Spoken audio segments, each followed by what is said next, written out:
Nona aula, a Reforma Protestante. Hoje já é o dia de hoje, 21 de julho.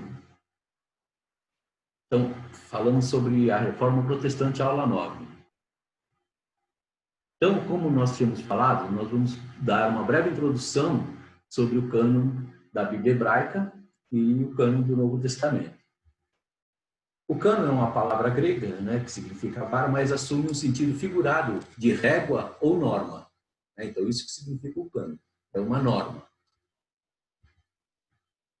Foi somente no século IV que Atanásio, na sua carta de Páscoa, no ano 367, impôs o termo cânon para designar a lista dos livros inspirados reconhecidos pela Igreja. Então, foi Atanásio que deu esse nome de cânon, um dos pais da Igreja. Desde então, o vocábulo passou a designar a lista dos livros reconhecidos e depois os próprios livros. Então, quando fala que um livro é canonizado, foi por causa dessas regras que houve. Né?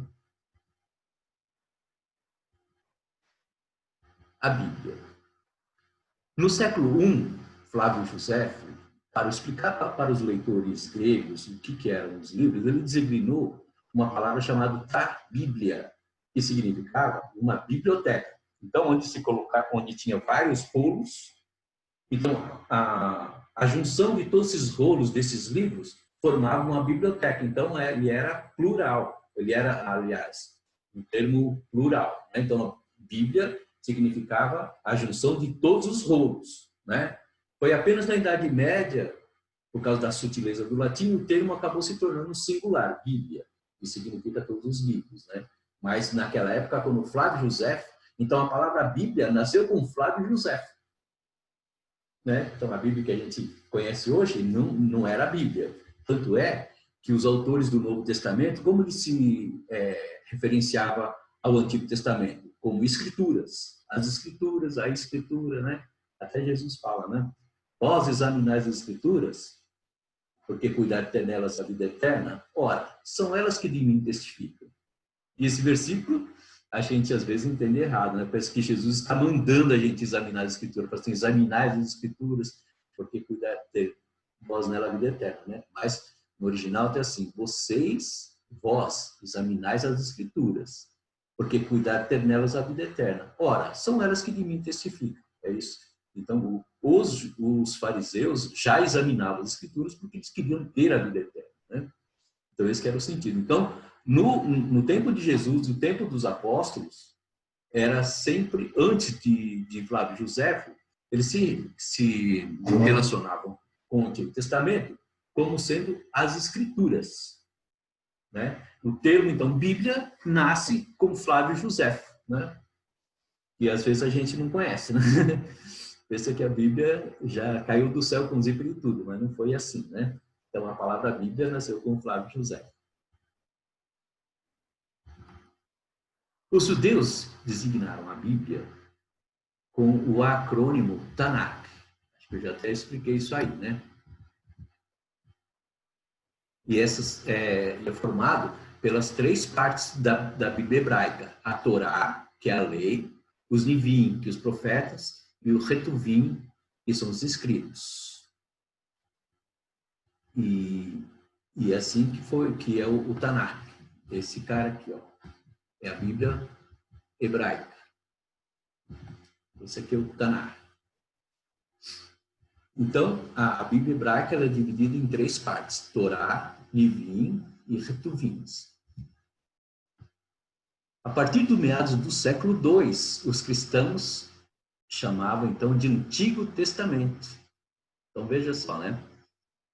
Não foi de uma hora para outra que apareceu o Antigo Testamento. Foi no século II que os pais da igreja começaram então, a tratar o Tanakh como o Antigo Testamento, para diferenciar dos escritos do Novo Testamento, né?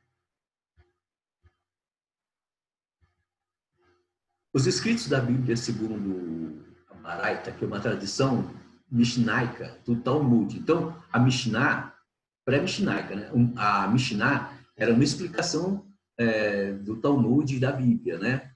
Então, no Talmud babilônico, chamado Baba Batra, na seção 14b e 15a, eles falam que os livros do cânon são 24. E foram escritos assim, ó.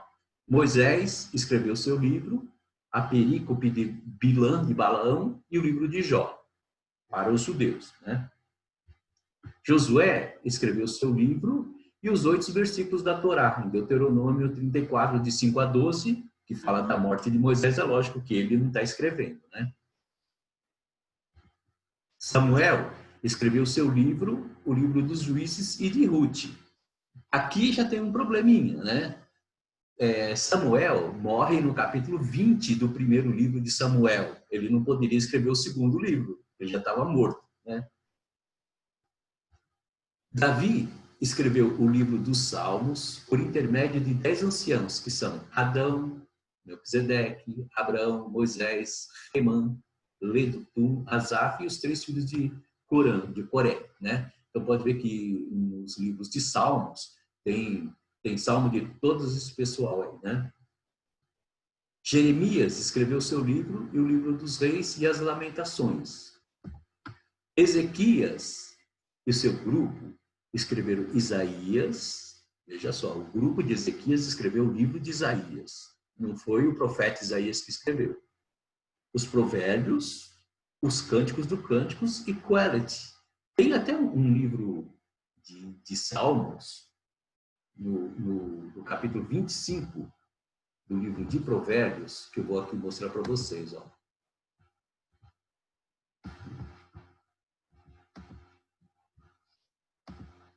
E às vezes a gente não presta atenção, né? Olha só. Também, estes são os provérbios de Salomão, os quais transcreveram os homens de Ezequias, rei de Judá. Então, percebe que ele, o grupo de Ezequias,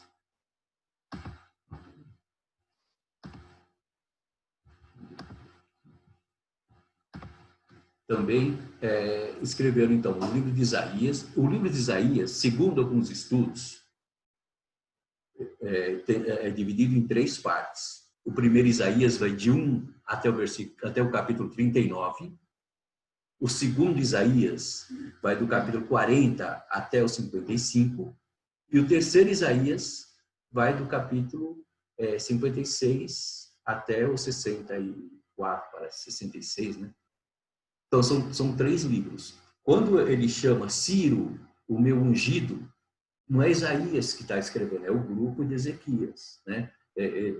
Na verdade, o grupo de Ezequias não. O grupo de Ezequias escreveu Isaías somente o primeiro livro. O segundo livro já foi no Império Persa, né? O segundo e o terceiro. É por isso que fala que Ciro é o ungido de Deus. Não porque Isaías estava profetizando Ciro lá na frente. Quem escreveu já tinha passado por Ciro. E não foi assim, uma pessoa que escreveu, foram grupos, foi a escola de Isaías, né, que seguiu os ensinamentos do profeta Isaías, né?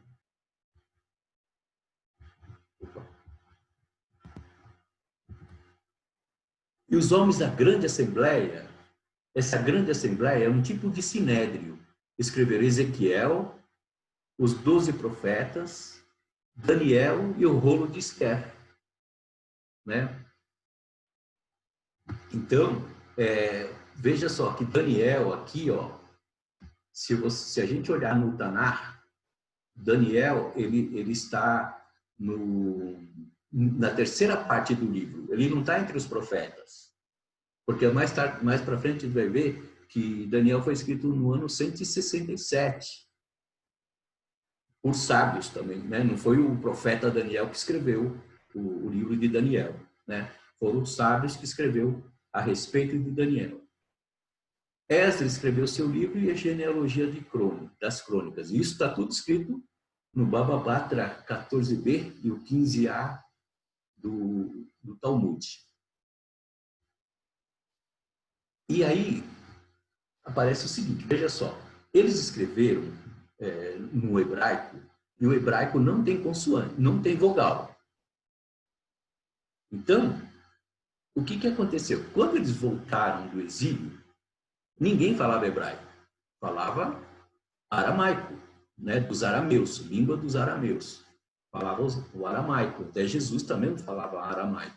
E o hebraico era exclusivamente de uso dos sacerdotes. Então, esses sábios maçoretas, esse daqui, ó, esse que está em hebraico aqui é Massorá, que são os maçoretas. Eles eram escribas judeus que se dedicavam a preservar e cuidar das escrituras. Em torno do século VI depois de Cristo, um grupo competente de escribas judeus teve por missão reunir os textos considerados inspirados por Deus, utilizados pela comunidade hebraica, em um único escrito. Esse grupo recebeu o nome de Escola de Massorá, os maçoretas. Escreveram a Bíblia de Massorá, examinando e comparando todos os manuscritos bíblicos conhecidos na época. O resultado desse trabalho ficou conhecido posteriormente como o texto massorético. Então, esse texto massorético, eles introduziram no texto as vogais e semivogais, que ajudavam, então, a ler o hebraico. Então, esses pontos diacríticos, eles colocavam embaixo das letras, indicavam as vogais e semivogais e facilitaria a leitura, tá? Então, veja só. Tá vendo? Aqui é o primeiro versículo de Gênesis. Tá vendo esses pontinhos aqui, ó, embaixo? Esses são sinais diacríticos que indicam as vogais e semivogais. Então, aqui está escrito Bereshit, Aleph, Bereshit. Bereshit, que é o livro de Gênesis. Aleph é o capítulo 1. Capítulo 1 de Gênesis. Aqui, ó, é o versículo 1, Aleph. Aqui o versículo 2, Beit. E aqui está escrito Bereshit bara Elohim et ha-shamaim ve et ha-eretz. No princípio criou Deus os céus e a terra. Então, esses daqui foi a grande contribuição dos maçoretas nos escritos para facilitar a leitura. E assim eles conseguiram preservar o hebraico, né? Porque depois da diáspora, os israelitas não falavam nem mais o aramaico, falavam o Yiddish, que era um hebraico meio misturado com o alemão lá, né? Depois que eles voltaram em 1948, que eles retornaram a falar o hebraico, e esse aqui foi decisivo para eles terem essa língua preservada, né? Hoje, eles não utilizam mais esses pontos diacríticos porque eles já se acostumaram com a leitura hebraica, é claro, né? Então, veja só, um truque que eles fizeram para esconder o nome de Deus, né? Porque o nome de Deus era esse aqui, ó. Era um tetragrama, que são 4 letras, né? Yud, Re, Vav e Re. Isso o sacerdote pronunciava uma vez por ano, quando entrava no Santo do Santo. Então, essa pronúncia se perdeu. Ninguém sabe mais como se pronuncia isso, né? Nós temos as letras, que o W é esse Yud, o Vav é o H, o Re é o H, o Vav é o W, e tem som de V. E o H. Então, é da Y, H, W, H. Yud, Re, Vav, Re. Só que esse nome ele era muito sagrado. Então, quando aparecia este nome, eles substituíam por esse. Esse daqui é o Adonai. Então, vocês estão vendo esses sinais diacríticos aqui, ó. A de Aleph, o Dalet com o fica do, e o N com o outro A, que é uma outra semivogal, fica Adonai. Então, o que eles fizeram? Para esconder a pronúncia deste nome, eles pegaram a vogal de Adonai e colocaram embaixo do tetragrama. Então, aqui ficou A, O e A. Então, a transliteração desse nome ficou assim, ó, Yahovai. Jeová. Então, o nome Jeová não é nada. Não existe Jeová. Foi uma invenção dos maçoretas com as vogais de Adonai embaixo do tetragrama. Então, quando o testemunho de Jeová perguntar qual é o nome de Deus, você fala, eu não sei o nome de Deus, mas Jeová não é.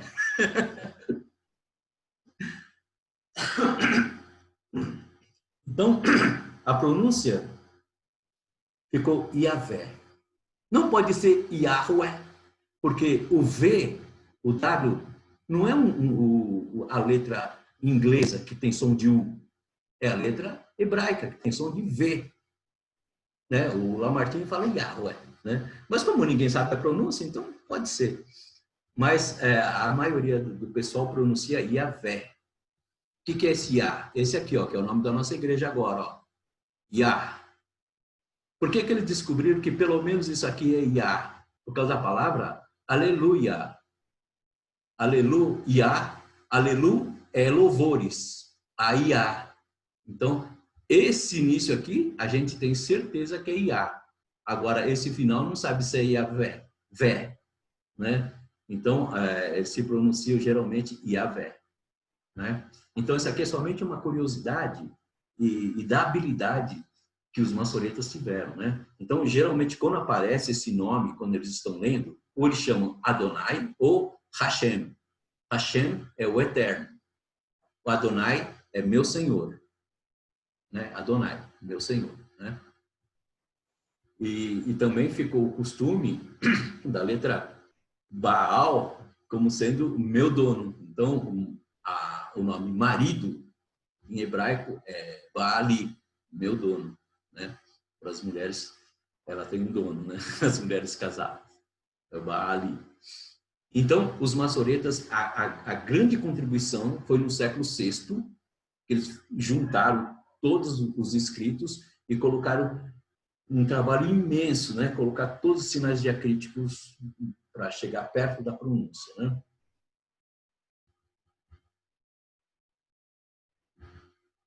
Então, o cano maçorético, ele foi comparado com o cano da Septuaginta.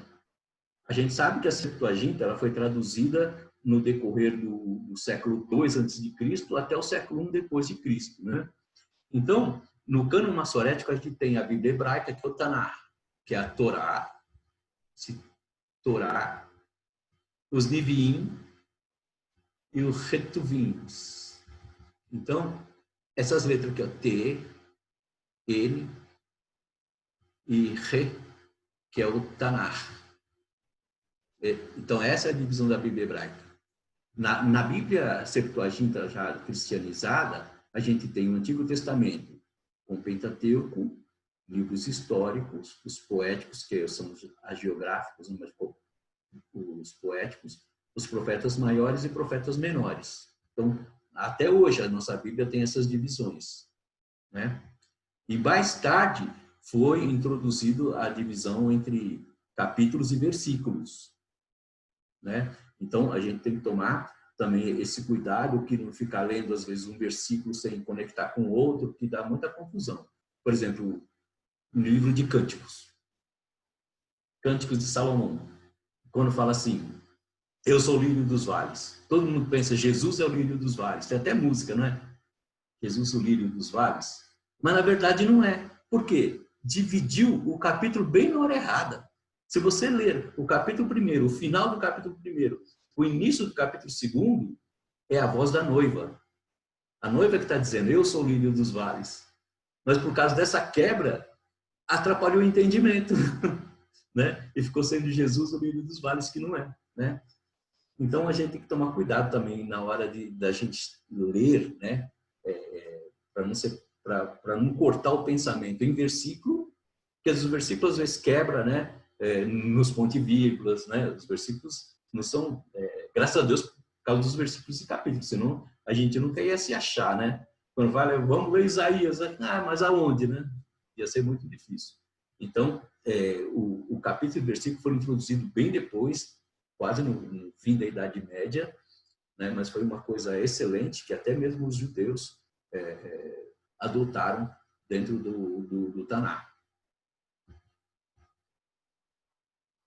A Bíblia Septuaginta, que foi uma obra de arte, uma grande coisa que fizeram durante esses séculos, né? Deixa eu ver aqui.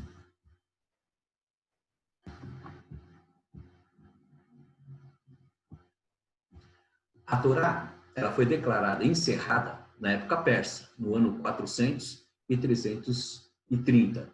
Foi aí que fechou o cano da Torá. Então, as 3 partes da Bíblia hebraica, elas não foram canonizadas de uma vez. No ano 400 e no ano 330. Veja só, bem já no tempo da época persa, né? No tempo que eles estavam lá no exílio persa, que foi, então, declarada encerrada.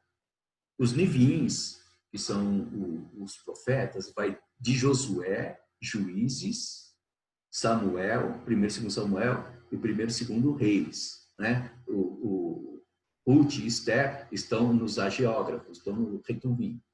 Eles foram declarados encerrados no ano 200 a.C., no fim da época ptolomaica, né? Quando eles estavam traduzindo a Septuaginta, é que eles encerraram os Neviins. E os Retuvins foi encerrado no século I, né, no concílio de Yabné, na cidade de Jânia. Então, o Tanakh, a Bíblia hebraica do Velho Testamento, teve 3 fases para encerrar a sua canonização, né? O ano 400, a Torá, o ano 200, Neviim, e o século I, os Retuvins, né? Agora, a Septuaginta, a Torá é o nosso Pentateuco, traduzido, né, pelo judaísmo alexandrino desde o século III. E os outros livros foram traduzidos desde o século II até o século I, né? Como eu já falei para vocês, que a Septuaginta não foi traduzida toda de uma vez, né? Primeiro traduziu a Torá e depois o resto foi traduzindo com o tempo.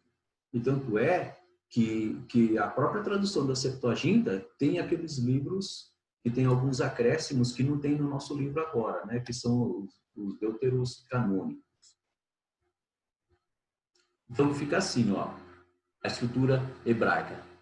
A lei é Bereshit, Shemot, Vaikra, Bemidbar e Devarim, que é o nosso Pentateuco, que tem os nomes gregos. Aqui é o nome hebraico. Bereshit é Gênesis, Shemot é o Êxodo, Vaikra é Levíticos, Bemidbar é Números e Devarim, o Devarim é Deuteronômio, tá? Então, esses aqui são os nomes hebraicos. Esses são os nomes gregos. Os Neviins têm os profetas anteriores, que é Josué, Juízes, Samuel e Reis.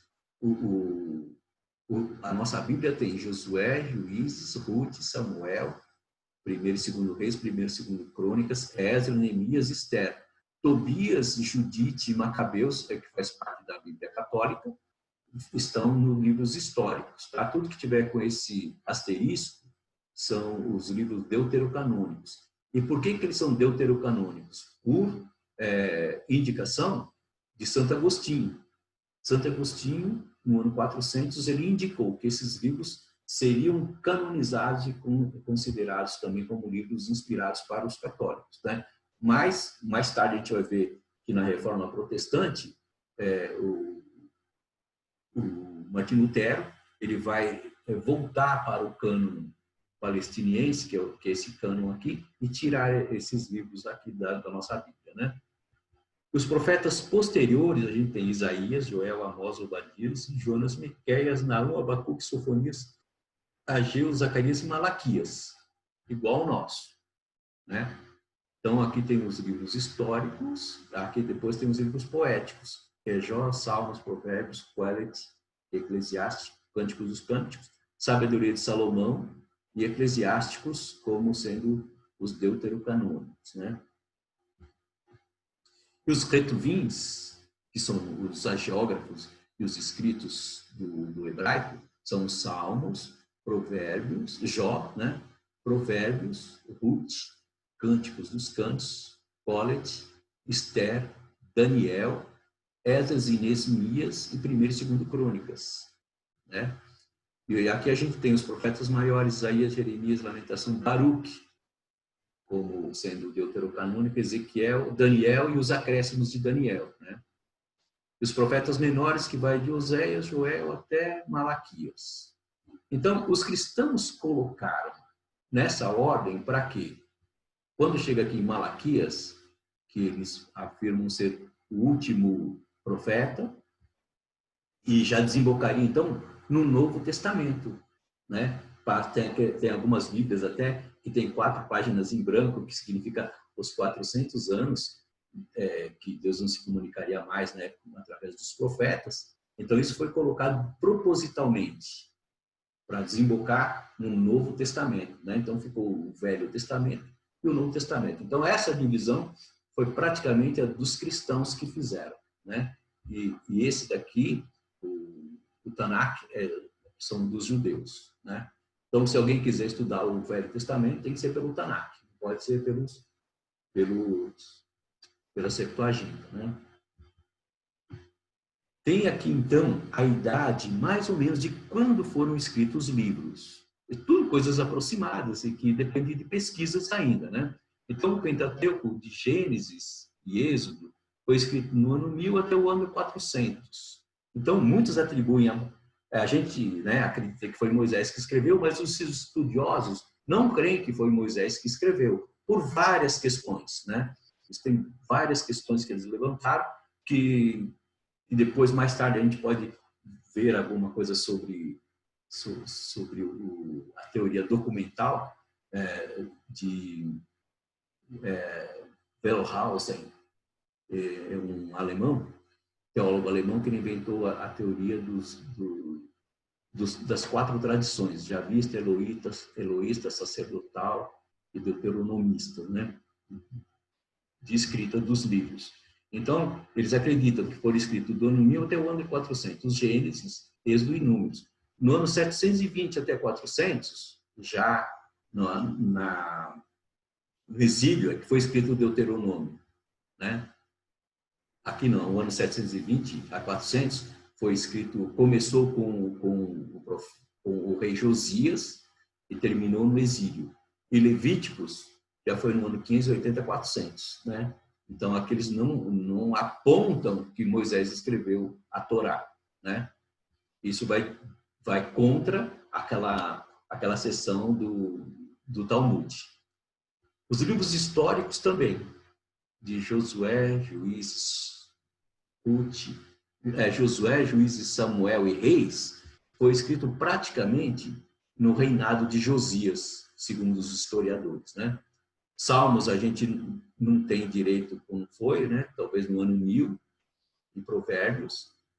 E os proféticos, Amós, 750, Oséias, tal, Jeremias, né? Isaías foi 740 até o ano 450 que foi escrito, né? E a gente tem aqui, ó, que Malaquias não foi o último a ser escrito, né? Está no ano 450. Foi Joel, foi o último que escreveu, praticamente, né? E esses escritos, Lamentações de Jeremias, foi escrito no ano 600. Jó, que atribui a Moisés, mas ele é um livro relativamente novo, né? Foi escrito no ano 500. E Ruth também, Cânticos e Cânticos. Então, todos esses livros escritos aqui foram recentes, né? Com a história, né? Foram recentes. Tanto é que até Eclesiastes, Esther e Daniel. Daniel foi o livro mais recente da Bíblia. Foi no ano 167, no tempo do Antigo Epífanes. Os deuterocanônicos, Tobias foi no ano 200, no ano 190 foi Eclesiásticos, 160 a 50 foi Baruque, 120 a 100 foi primeiro e segundo Macabeus, Judite e o de Sabedoria. Então, esses livros são bem recentes, né? Esse aqui, então, é a idade dos livros no Velho Testamento segundo os estudos atuais. Isso pode mudar, né? Porque depende de descobertas, essa coisa nunca é fixa, né? Depende de mais pesquisas, né? E conforme vai aparecendo mais descobertas, eles vão aprimorando. Mas já é uma realidade na academia que Moisés não escreveu o Pentateuco. E já é uma realidade que Isaías tem 3 livros. Então, muitos de nós, né, o Lamartine, por exemplo, já falamos com ele, ele não crê que Isaías foi escrito em 3 livros, né? E também ele acredita que o Pentateuco foi escrito por Moisés. Então, vai muito mais das nossas crenças agora, porque isso aqui é algo científico, né? Eles estão descobrindo essas coisas, né? E não são novas, né? São bem antigas, tem mais de 300 anos que se conhece isso. Do Novo Testamento. Então, como foi feito o cânon do Novo Testamento? Então, o cânon do Novo Testamento, ele tem 27 livros, né? Nunca foi ratificado por nenhum concílio da igreja. Então, não existe nenhum documento da igreja dizendo esses 27 livros faz parte, é o Novo Testamento, né? Foram mais de 3 séculos para obter uma lista definitiva do Novo Testamento, né? Somente no ano 367, o bispo de Alexandria, Atanásio, pela primeira vez relacionou 27 livros que temos até hoje. Então, a lista foi de Atanásio, dizendo, os livros do Novo Testamento será esse. Mas ninguém aprovou. Não tem nenhum concílio aprovando esses 27 livros, mas ficou por tradição e nunca mais vai mudar, né? Durante os 3 séculos de discussão, os livros canônicos passaram por 4 critérios, né? Então, veja só, teve 4 critérios para dizer que o livro era inspirado ou não. Qual era o primeiro? Antiguidade. Só seriam aceitos os livros escritos até o fim do século I. Então, aquelas cartas de Pastor de Hermas, de Clemente, ficou tudo fora, né? Porque foi depois do século I. Mas a gente vai ver algumas coisas interessantes, né? E a segunda coisa é a universalidade. Apenas os livros que fossem amplamente utilizados por todas as igrejas poderiam ser aceitos nas escrituras. Então, era um outro critério. Primeiro, antiguidade. Tinha que ser até o século I para trás. De Jesus, né, até o fim do século I. Depois, tinha que ser um livro que todas as igrejas da época aceitavam. E tinha que ser apostolicidade. Era um critério importante. Fazer o seguinte, que só os livros escritos por apóstolos ou amigos dos apóstolos poderia ser aceito. Então, quem são os amigos dos apóstolos? Marcos era discípulo de Pedro, mas não era apóstolo. Lucas era discípulo de Paulo, mas não era apóstolo, né? Então foram só esses 2. O apóstolo ou amigo dos apóstolos que viveram no tempo dos apóstolos, né? E por último, a ortodoxia, que era o elemento mais importante para se considerar, né, se um livro era sagrado ou não. Se ele sustentava esses pontos de vista da ortodoxia, considerado teologicamente aceitável, né? Então foi através desses 4 critérios que se formou essa lista. E aí ficou fora um monte de coisa, né? A infância de Jesus, os outros evangelhos de Tomé e tantas outras coisas que foram escritos depois do século I. Assim foi formado o Novo Testamento que temos hoje, né? São os 4 evangelhos, Mateus, Marcos, Lucas e João, os históricos, que é o histórico, né? O livro de Atos, Atos dos Apóstolos. Então, Atos não é nome de pessoa. Atos são as atitudes que os apóstolos tomaram, né? Que a gente confunde muito com os 3 mosqueteiros, né? Atos, Aramis e o outro nome, eu esqueci. Então, esse Atos é a atitude que os apóstolos tiveram depois da morte de Jesus. Por isso que é história. As cartas paulinas são 13 cartas do apóstolo Paulo, né?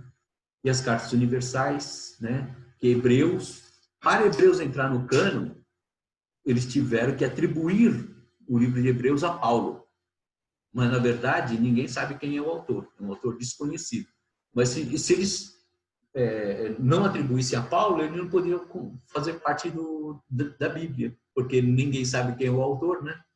Então, os universais foram Hebreus, inicialmente atribuído a Paulo, Tiago, 1º e 2º Pedro, 1º e 3º João e Judas, e um livro profético do Apocalipse. É assim que está dividido o nosso Testamento, né? O nosso Novo Testamento. E a idade desses livros é assim. O primeiro livro a ser escrito foi Tessalonicenses. que, para a surpresa, né, não foi Marcos, Mateus, não foram os evangelhos, né? Foram os Tessalonicenses. Depois os Filipenses, Coríntios, Gálatas, Filemão, o segundo Tessalonicenses, Timóteo. E os evangelhos, olha só, foi escrito no 65 a 73 de Marcos, que foi o primeiro evangelho. Depois, Mateus e Lucas foi praticamente no mesmo período, e Atos também. E João foi no ano 90 até 110. Pedro foi no ano 75, 85. Né? Tiago, Judas, primeiro, segundo, terceiro João até o ano 110. Ó, a carta de 2 Pedro. No ano 100, Pedro já estava morto quando escreveu a segunda carta. Né? Porque não foi Pedro que escreveu. Né? Foi escrito e atribuído a Pedro. Né? Mas isso aí soube recentemente. Né? E Hebreus e o Apocalipse. Né? Então, são estudos que vão se aprimorando. Né? Hoje é assim, mas dependendo de outras pesquisas, essas coisas vão se refinando. Né? Mas praticamente não vai mudar muito do que está aqui. Essa, então, são a introdução, né, do cânon que nós havíamos falado. Agora a gente vai entrar na reforma. Então, na época da reforma, a gente vai do ano 1500 até o ano 1650, e tem o seguinte: no ano 1500 e pouco teve a tese de Lutero, teve a dieta de Augsburgo, que nós vamos falar, as Institutas de Calvino. Veja só, Calvino está quase 1550. Calvino não era contemporâneo de Lutero, né? Eles nasceram praticamente assim, em épocas... Lutero nasceu em 1483, Calvino nasceu em 1509. Né? Eles não se conheceram. E Cortés toma o México, não vamos ver isso, né? Pizarro toma o Peru, depois aqui nós vamos ver a Companhia de Jesus, né? Os jesuítas, Concílio de Trento, a dieta de Augsburgo, os presbiterianos na época da Escócia, Edito de Nantes, e esse Rich era um missionário que foi em Pequim, que nós não vamos passar por ele, e a Guerra dos 30 Anos e a Paz de Westfália, também não vamos passar por ela. Né? Então, esse período aqui é que começa, então, a formação da Reforma Protestante. Então, esses homens que nós vamos falar agora são pré-protestantes, né? O John Wycliffe. Deixa eu botar ele aqui do ladinho.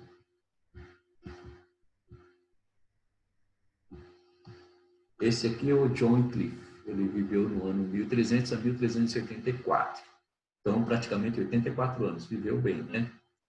Viveu no norte da Inglaterra, concluiu o doutorado em Oxford em 1372 e ascendeu, foi o principal professor da universidade. Então, veja só, naquela época, o cara já tinha um doutorado, né? Não era um ignorante, né? Não era um maluco, ele era um homem culto. Defendia que todos os homens, sacerdotes ou leigos, detinham uma posição igual aos olhos de Deus. Sendo assim, o sacerdote mediador e as missas sacrificiais da igreja medieval não eram mais essenciais, antecipando a doutrina de Lutero de justificação somente pela fé. E ambos destroem as barreiras medievais entre Deus e seu povo. Né? Então, eles achavam que não existia uma classe especial dos sacerdotes e o resto dos leigos. Né? Falou que todos, perante Deus, eram uma coisa só. Né? Ele queria substituir a instituição papal por outras, sem poderes mundanos e riqueza, porque naquela época os papas tinham poder político e muita riqueza. Né? Então, ele queria voltar, né, a uma época em que essa instituição papal, esse líder fosse um líder mais humilde. Né? Ele desafiou as crenças e práticas medievais. Perdões, indulgências. Como que era o perdão? O perdão, alguém tinha que confessar ao sacerdote, e o sacerdote, como é até hoje, prescrevia as penitências, né? Tinha que rezar e fazer algumas penitências. Assim que ele conseguia o perdão. As indulgências, absoluções, peregrinações, adoração de imagens, adoração de santos, a distinção entre pecados mortais e veniais. Ele conservou a crença no purgatório e na extrema-unção. Ele era contra todas essas coisas, mas ele ainda acreditava no purgatório e na extrema-unção. Em 1380, ele publicou 12 argumentos contra o conceito de que o pão e o vinho na Santa Eucaristia eram transformados no corpo físico e no sangue de Cristo, como afirmava a doutrina da transubstanciação ensinada por Tomás de Aquino.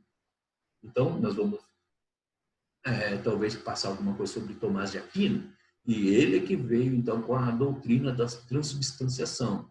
Essa doutrina com base na Bíblia, né? Quando Jesus fala assim: este é o meu sangue e este é a minha carne. Ele não está falando, esse simboliza o meu sangue. Jesus afirma, este é o meu sangue. Então, por causa desse versículo, é que nasceu, então, essa doutrina da transubstanciação, né? O que é a transubstanciação? Quando o padre apresenta a Eucaristia perante Cristo, né? Oferece a Cristo, levanta a Eucaristia, aquela, como é que chama aquela bolacha? A hóstia, né? E o vinho, quando ele levanta e apresenta, ali então é o corpo e o sangue de Cristo. Isso que é a doutrina da transubstanciação, né? As substâncias mudam, né? Passa, não é mais a hóstia e não é mais o vinho, é o corpo e o sangue de Cristo. Porque Cristo falava, este é o meu corpo partido por vós. Ele fala, esse representa o meu corpo. Ele falou, este é o meu corpo. Então, por isso que eles defendiam, então, a doutrina da transubstanciação, né? Então, São Tomás de Aquino coloca, então, essa doutrina e ela passa a valer na Igreja Católica como sendo um sacramento, né?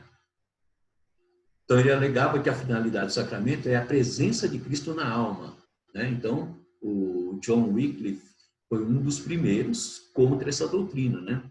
Então, ele não acreditava que podia se transformar em pão e vinho, né? Então, ele falava que a finalidade da Eucaristia era a presença de Cristo na nossa alma. Então, já está dando base para o Martinho Lutero, né? Ele enviou os sacerdotes pobres às estradas, aos vilarejos e às igrejas para ganhar as almas dos negligenciados. Então, ele foi um dos que formou um dos primeiros missionários internos na Inglaterra, né, para ganhar as almas das pessoas. E esses homens tinham que ser sacerdotes pobres. Não podia ter riqueza, nada. Como Jesus falou, né? Não leve nada, leve só o seu alforje lá, e sem riquezas, né? Trajando mantos marrom de lã, sem sandálias, bolsas ou alforjes, com um longo cajado à mão, né? E dependente da boa vontade do próximo para obter alimentos e abrigo, né? Então, essa coisa do cajado, do sacerdote com o cajado na mão, que a gente vê na Idade Média, praticamente foi instituída por Wycliffe, né? E ele dependia da bondade dos outros para comerem, né? Então, eles não tinham nada mesmo, nem dinheiro para entrar numa taberna lá e tomar vinho ou comer, né? Que dependia exclusivamente de doação. Esses sacerdotes pobres logo se tornaram uma potência na terra. Seus inimigos apelidaram de lolardos, que significa os murmuradores, né? Porque eles saíam falando e eles não tinham, assim, né, grandes ajuntamentos, eles falavam praticamente quase que para pequenos grupos, né? Pelas suas posições doutrinárias, ele foi expulso da Universidade de Oxford em 382 e morreu em 1384 na cidade de Lutterworth. Foi ele que traduziu a Bíblia latina para a língua inglesa, né? Então, a primeira Bíblia inglesa foi de Wycliffe, né? Depois é que vai aparecer do rei James, né? Mas a primeira foi de Wycliffe. O segundo foi o John Hus. Teve várias pessoas, mas vamos pegar os mais importantes ao nosso ver, né? lógico que todos tiveram a sua importância. Não vamos diminuir a importância de nenhum deles, mas não dá tempo de a gente estudar todos, né? John Hus, ele viveu 1369 até 1415. E ele viveu na Boêmia. Boêmia era essa parte aqui, ó. Tem aqui a Alemanha, a Boêmia era aqui, ó. Depois tinha a Morávia e a Eslováquia. Aqui é a formação da Tchecoslováquia, né? Aqui é a Polônia, a Alemanha e aqui é a Boêmia. Então, ele era dessa região aqui. Seus pais eram camponeses, né? Então, a cidade era Ruzinets. Acho que deve ser assim, pronunciado. Estudou teologia na Universidade de Praga e obteve tanto o diploma de bacharel em 394 quanto o de mestre em 396, antes de começar a lecionar na Faculdade de Humanas e mergulhar na causa da reforma. Um homem também muito inteligente, né? Hus tomou conhecimento do movimento de Wycliffe devido ao intercâmbio cultural entre os dois países, aprovado pelo casamento entre Anne da Boêmia e o rei Ricardo II da Inglaterra. Então, foi por causa dessa união que ele tomou conhecimento do movimento de Wycliffe.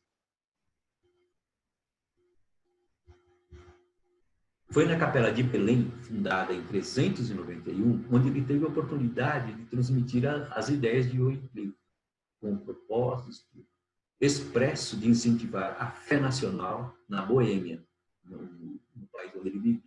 E ali, com seus sermões inflamados na língua boêmia, conquistara amplo apoio popular, né? Então, lá no seu país, ele fez muito sucesso. O arcebispo de Praga queixou-se ao Papa sobre a propagação das doutrinas de Wycliffe, e o Papa, em resposta, mandou arrancar a heresia pela raiz. Aí o que aconteceu? O arcebispo, excomungou Hus. E excomungar naquela época não era só palavra.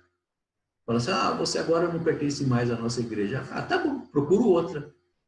Não tinha essa. A igreja era única. Então, quando fala que excomungou, ele perde a sua salvação pela Igreja Católica e ele não tem mais credibilidade em lugar nenhum. Né? Ele é um nada. Quando alguém era excomungado, ele era um nada. Não podia fazer mais nada. Né? Não podia comprar, não podia vender, não podia fazer nada. Porque ele era um excomungado. Como consequência, um grande tumulto popular eclodiu. Hus ainda atacou abertamente a venda papal de indulgências para financiar a guerra contra Nápoles, atitude que custou o apoio do seu rei, Venceslau. Foi exilado no sul da Boêmia. Então, além de excomungado, ficou exilado. Durante esse período de isolamento, baseou-se expressivamente em Wycliffe e escreveu sua grande obra sobre a Igreja. Ao ser convidado para o Concílio de Constância, viu-se vitimado pela Inquisição, onde permaneceu na prisão durante 8 meses. Suas cartas, durante o último mês de seu aprisionamento, estão entre as mais importantes na literatura cristã. Em 6 de julho de 1415, ele foi queimado pela Inquisição. E suas últimas palavras foram: na verdade do Evangelho que escrevi, ensinei e preguei, hoje eu morrerei com alegria. Quem dera, né? Passar por uma coisa dessa. É muita coragem, né? Ele conseguiu uma igreja independente, conhecida como Unitas Fratorum, ou Unidade dos Irmãos. Sobreviveu e até a vinda de Lutero permaneceu como uma raiz em solo seco. Né? Então, essa igreja provavelmente não teve muitos adeptos, mas ela foi uma raiz que segurou até a chegada de Lutero. Né? Agora chega o nosso líder, né? Martinho Lutero, 483 a 1546. Então, Lutero ele teve um grande professor chamado Erasmo.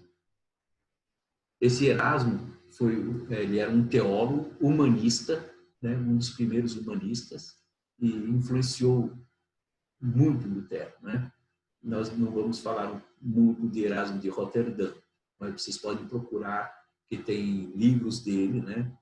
Eu já li um livro pequeno de filosofia de Erasmo de Roterdã. Ele ensina, inclusive, como disciplinar e como ensinar as crianças, né? Um livro muito interessante. A Reforma Protestante, que foi em 1507 até 1648, ganhou força no século XVI, né? No ano 1500, dando origem ao protestantismo e destruindo a liderança papal da cristandade ocidental. 4 importantes tradições marcaram o protestantismo inicial. Então, essas tradições foram a tradição luterana, a reformada de João Calvino, os anabatista e a anglicana, e nós vamos passar por elas. Após uma geração, a Igreja Romana, liderada pelos jesuítas, nós vamos falar depois sobre a Companhia de Jesus, né? Recuperou seu fervor moral. Batalha sangrenta entre católicos e protestantes vieram em seguida, e a Europa foi devastada pela guerra antes de se tornar evidente que a cristandade ocidental estava permanentemente dividida, e alguns pioneiros apontavam um novo caminho, o conceito denominacional da igreja. Isso foi fundamental. Por quê? Qual era o centro do credo? Una santa católica et apostólica ecclesia, né? Credo em uma santa igreja católica e apostólica. Então, quando ele fala do conceito denominacional, aí já começa a mudar as coisas. Então, o que me interessa agora diante de Deus não é mais uma igreja unida, mas agora é o conceito denominacional. Então, a igreja, ela é universal, a igreja de Cristo é universal, mas as denominações são diferentes, que é justamente aquelas tradições que nós tínhamos falado, né, de luterano, anglicano, né, e a reformada. Então, a igreja de Cristo começa a se espalhar como denominação, né, e não mais como uma santa e única igreja católica e apostólica, como dizia o credo.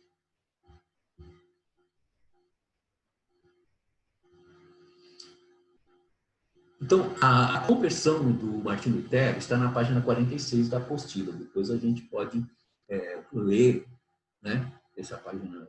O ideal é ler tudo, né? Então, aqui nós vamos passar por alguns tópicos somente, né? Suas conclusões foram o seguinte, né? Então, não vamos ver a vida dele, como ele se converteu, está tudo aqui na página 46, tá? Se a salvação vem somente por meio da fé em Cristo, a intercessão dos sacerdotes é supérflua. Além disso, a fé é formada e alimentada pela palavra de Deus, escrita e pregada, e não requer monges, missas, nem orações aos santos.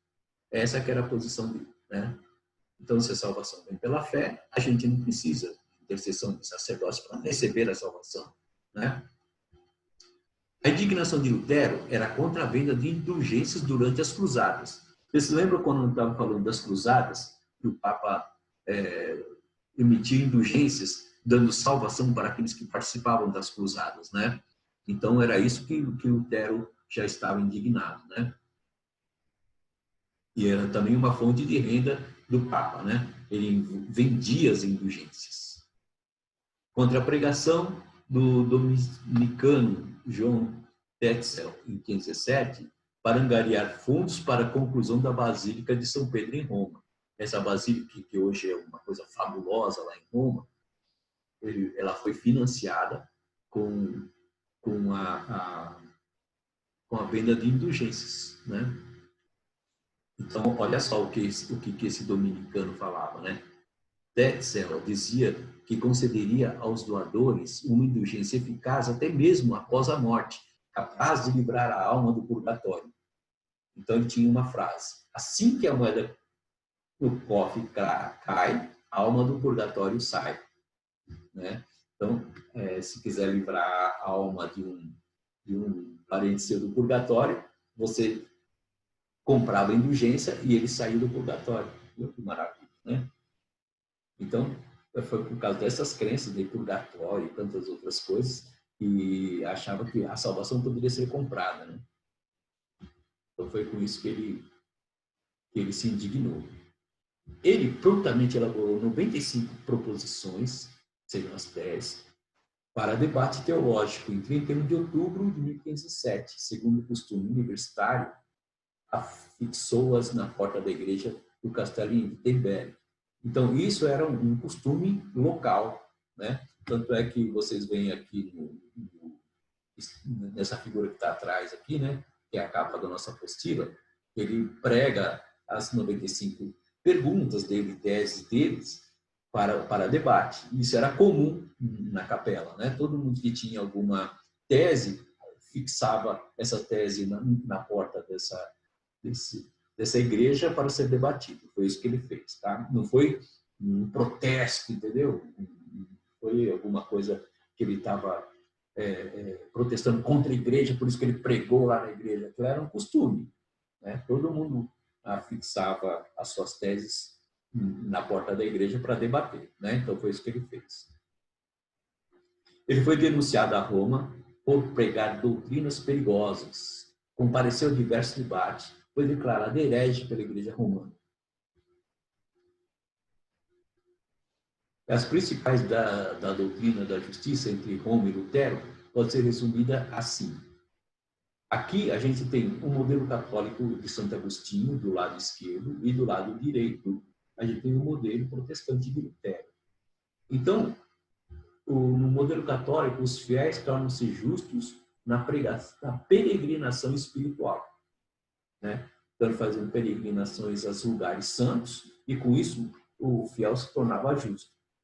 Para Lutero, os cristãos são declarados justos e, então, podem progredir e tornar-se mais santos na prática. A justiça é adquirida em um processo. Para Lutero, a justiça é recebida em um ato. Para os católicos, a justiça é transmitida. Para o Lutero, a justiça é imputada, né? Então, nós somos justificados por imputação da justiça em nós, né? A justiça é um estado interno, infundido ou implantado. Para ele, a justiça é externa ao cristão, né? A justiça não está dentro de nós, ela foi imputada em nós, né? Ela veio de fora. A justificação e a santificação são uma única unidade. Então, para o católico, no tempo de Agostinho, a justificação e a santificação era uma coisa só. Para Lutero, justificação e santificação são radicalmente diferenciadas, né? Primeiro, nós somos justificados. E depois é que nós somos, então, santificados, né?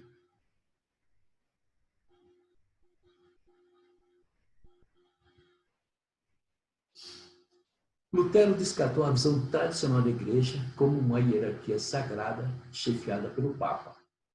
Em junho de 1520, o Papa Leão X emitiu a bula condenando Lutero e dando-lhe 60 dias para abandonar a heresia. Retornando a Wittenberg em 1522, casou-se com uma freira, Catarina von Bora, e em 1545 publicou a Bíblia traduzida para a língua alemã. Então, Wycliffe já tinha traduzido para o inglês e agora Martin Lutero traduz para a Bíblia alemã. Quando ele traduz a Bíblia para o alemão, é que ele volta ao cano palestiniense. Então, o que ele faz? Ele deixa a nossa Bíblia parecida com a do Velho Testamento, parecida com a Bíblia hebraica, e pega os livros deuterocanônicos, coloca no fim do Velho Testamento. Mais tarde, eles são removidos, tá? Mas no tempo de Lutero, ainda existiam os deuterocanônicos, só que estava depois do cano palestiniense. Em meados da década de 1450, acontece um milagre, né? Gutenberg aperfeiçoou um sistema de impressão com tipos móveis e usou para criar o que se tornou o livro mais famoso do mundo, a tradução em latim da Bíblia, a Vulgata de São Jerônimo, né? Geralmente conhecido como a Bíblia de Gutenberg. Então, foi a internet da época, né? Traduzido, então, ninguém precisava mais compilar nada, né? Ficou uns tipos móveis que ele conseguia produzir em escala maior, né? A Bíblia. E o primeiro livro impresso foi a Bíblia. A maior contribuição de Lutero para a história, porém, não foi política, e sim religiosa. Ele abordou 4 preocupações católicas e ofereceu respostas vitalizantes. Então, quais eram as questões? Até hoje, qualquer descrição clássica do protestantismo deve ecoar essas verdades centrais. Como a pessoa é salva? Ele fala, não pelas obras, mas somente pela fé. Onde reside a autoridade religiosa? Não na instituição visível chamada Igreja Romana, mas na palavra de Deus encontrada na Bíblia. Então, essa é a autoridade religiosa, né? Ele fala que a Bíblia é a autoridade de fé. E para os católicos, a Bíblia não é o fim de tudo, né? O Papa ainda continua sendo o pontífice de Deus, né? O que é a Igreja? Toda a comunidade de cristãos, pois todos são sacerdotes diante de Deus. Qual é a essência da vida cristã?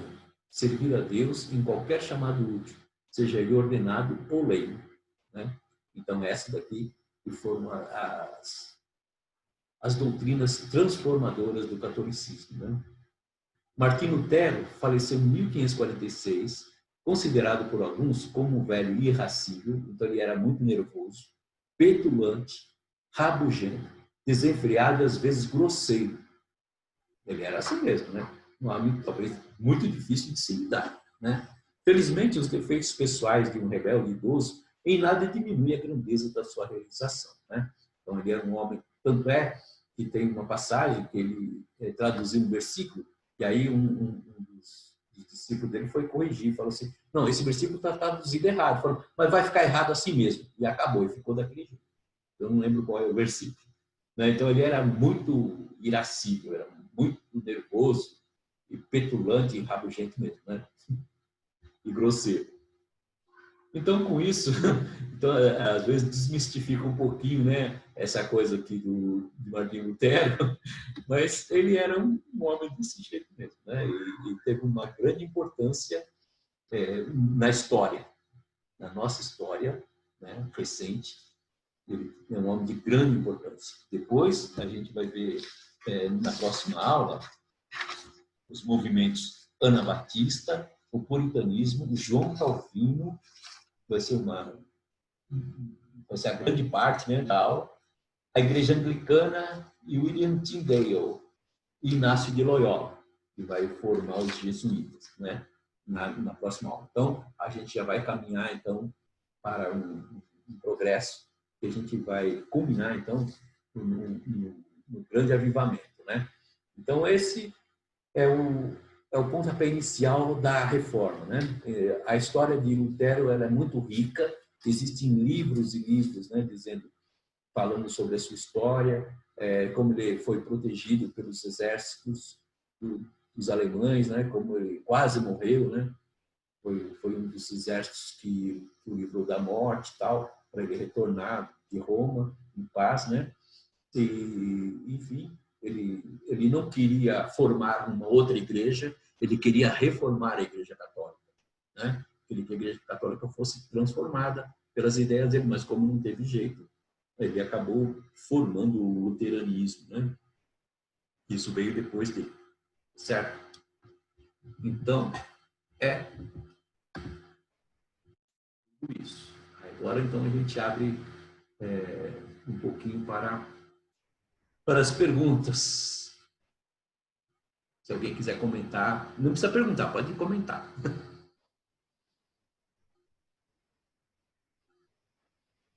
E se não quiser também, a gente encerra, não tem problema. Então, vocês viram que é muita informação, né? Hoje acho que foi a mais longa, né? São 22 horas e 10 minutos. Então, tem muita... Mas foi muito bom. Obrigado, viu, professor? Foi bem bacana. Deu para pegar bastante coisa aqui. Tá, eu vou disponibilizar em PDF a apresentação também, porque aquela coisa do Cano não está na apostila. Então, eu vou gerar em PDF e depois disponibilizo para vocês. Pastor, o Martinho Lutero sofreu a Inquisição? Ele não chegou a passar pela Inquisição, ele foi excomungado, né? Mas a Igreja Católica não teve força para ele passar pela Inquisição por causa do rei da Alemanha, né, que protegeu. Foi só por isso. Senão ele estava queimado também.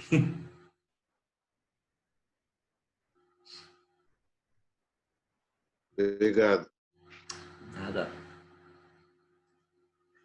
Então, tá bom, pessoal. Eu agradeço a presença de todos. Nós estamos com 27 pessoas e a gente está caminhando já para o final do nosso curso, né? Então, não desistam. A gente está quase acabando. Tá bom? Nós vamos orar e vamos encerrar. Senhor, nós te agradecemos no nome de Jesus pela alegria e o prazer, ó Deus, de estudar a história e fazer com que todas essas coisas possam contribuir para a edificação da nossa fé e também, ó Deus, ter essa confiança do teu amor pelas nossas vidas no nome de Jesus. Amém. Deus abençoe a todos e tenha uma boa noite de sono. Boa noite, obrigado. Deus abençoe, queridos. Fica na paz. Muito obrigado, Pedro. Obrigado. Deus Boa noite. abençoe. Boa noite. Obrigado. Boa noite. Tchau. Tchau. Obrigada, Pedro.